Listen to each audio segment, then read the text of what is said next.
You have to remember that the journey to pride did not start at some neutral place. People came all the way from shame to pride. That's a long journey.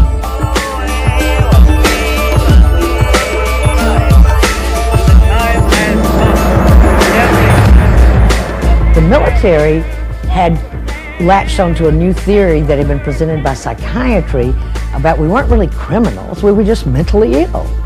And then when the war was beginning to end and the men weren't needed so much, they started getting rid of gay men from the military. They were being given blue slips, which meant they were not allowed to get a job. You know, all their rights were basically stripped by these. No one even said the word gay or lesbian out loud. It was something that was so not discussed. In 1969, an event took place that is referred to today as Stonewall. On this early June morning, police moved on a small Greenwich Village bar. Such action against gay male hangouts was routine, but this time patrons fought back. It's been the hallmark that everyone has been able to grab a hold of and say, we had Stonewall, this was our coming out. And activism never stopped from that time on. I shall resign the presidency. I think in the 70s, there was a real revolution. So in 1973, the American Psychiatric Association removed homosexuality as a mental disorder. We were now living our lives openly. We were carving out our own culture. And then all of a sudden, we were blindsided. It is estimated that 1.5 million people are now infected with the AIDS virus. I watched shock and despondency turn into this powerful movement to get attention about the real meaning of the AIDS epidemic. Things have changed, you know, there's a lot more visibility with, you know, gay and lesbian issues. To be my lifetime partner. Every time I hear of a new star or new celebrity or a new politician that's out there that's openly gay or lesbian, that's such a relief. Like, I'm being represented. Maybe our generation wasn't the one that got us here from the 70s, but we'll be the ones to get us further.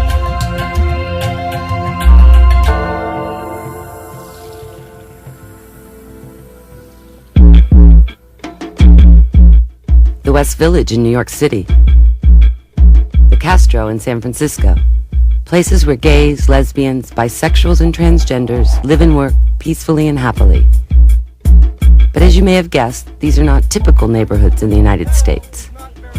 Though gays and lesbians have become more accepted throughout the country, homophobia and bigotry still exist.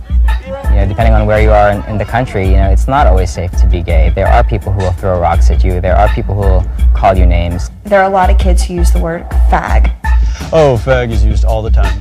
All the time, everywhere. I mean, we've been yelled at in the street. There are neighborhoods I walk in San Francisco even where I don't hold my girlfriend's hand because I don't want to get beat up. There are people who will kill you. We can use Matthew Shepard as a perfect example.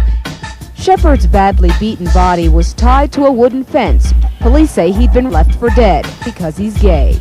Where do you see a guy last a fact? Where you see that? It's crazy. It's just a general ignorance and an apathy. That's basically where it comes from. People don't understand something. They tend to fear it. Homosexuality is nothing new. We've had it ever since history began, since life began, whether it's among the animal kingdom or among Homo sapiens. Why do people have different sexual orientations? Is it upbringing? Genetics? No one really knows for sure, but they do know it's not an illness, it's not a choice, and it's not abnormal. There's a lot of theories going around as to like why people are gay. You know, the idea that it's a choice, you know, who would choose to be persecuted to this extent?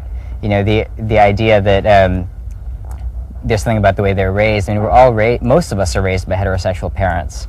So, you know, that's out the window. There's a lot of theories about it being genetic, and you know, from what I see, it's quite possible. A lot of the gay people I know have a gay brother or sister or other homosexuals in their family. You don't choose to like a man, or you don't choose to like a woman. It's like what instinct drives you to, like when you're born, what instinct when you turn 12, when you hit puberty, drives you to want a woman. It's like there's got to be an instinct that drives you to want a man. You know what makes us gay? Who cares? Just thank God I am.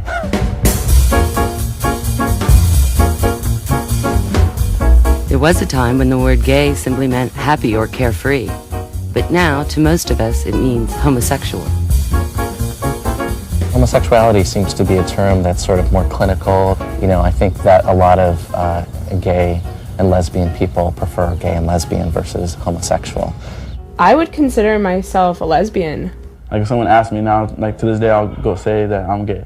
Anything but straight. I am what I am. I am gay. I am a drag performer. I am Andrew. I'm bisexual. Like lesbian, queer, gay. I like using queer, but then just knowing the history of queer and just like what it meant like 30 years ago is nothing what it means now. Personally, there's a lot of people that are comfortable with the word queer, but I'm not comfortable with it.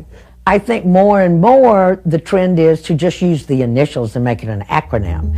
So now it will be GLBTQ. You know, it is gay, lesbian, bisexual, transgender, questioning. Put those all together, it's GLBTQ. It's used to describe the community so that we're not keeping anyone out because their sexuality might not exactly fit with the word gay. I guess I would define the term gay as any person who has sexual or affectional attraction towards the same sex. You know, sometimes it's used as an umbrella term for lesbians, but I think it's important to distinguish, you know, gay versus lesbian. I think that I'm not gay, but being gay is a part of who I am. And I think a lot of people fail to realize that it's not what they are, it's who they are. It's just a little piece of it. It's like, if I play football and I'm gay, I still play football. I'm still a good football player. Like I'm a quarterback, star quarterback. I could still play football. But I also like men. It doesn't make me who I am. It's a part of who I am. My brother once said to me, isn't that like so unnatural that you want to sleep with a woman? And I said, let me ask you the same question. Isn't it unnatural that you want to sleep with a woman? Because for me, it's unnatural to want to sleep with a man. And I was raised that it was wrong to be a lesbian. So I tried to have sexual feelings for a man, and it didn't happen. And it still hasn't. And I don't think it will. But I totally get it that my brother loves women. He's a heterosexual. Well, good for him. And I also really understand that some people are bisexual, that they love men and women. I'm attracted to both females and males. So I guess in that term or whatever, like the closest thing would be bisexual. Bisexuality really is, you know, about the existence of sexual orientation fluidity. You know, that, you know, there's only a certain small percentage of people that are strictly, you know, straight or strictly gay, and that there's this whole wonderful melting pot of everything in between there. It's really hard because we come from a society where you're either straight or you're gay, and sometimes a lot of people don't know there's an in-between. A transgender is someone who's physically a man or a woman, but feels like the opposite sex. It's not simply about being gay, it's this feeling that you are not the gender that you physically are. You know, that you're a woman in a man's body or a man in a woman's body. Most of us feel that we are the gender that we are, but that's not the case for everyone. There's different levels of that. Like there's a transsexual who basically is the same thing, but they're either pre-op or post-op, which means they're pre-operation or post-operation, they've had the surgery or they're going to have the surgery. And then there's a drag queen, which is me. I don't live as a woman, but it's fun to go out and just have fun with it and put makeup on and all kind of stuff. It's just fun to do. Questioning youth or adults who they're questioning, and they're not really gay, and they're not really transgender, and they're not really bi, and they're not lesbian. They're just kind of questioning of who they are. Sexuality is a continuum. It's a whole line, and there are people all along the way. And if we could ever get that, we could even let go of these categories that and labels that we wear.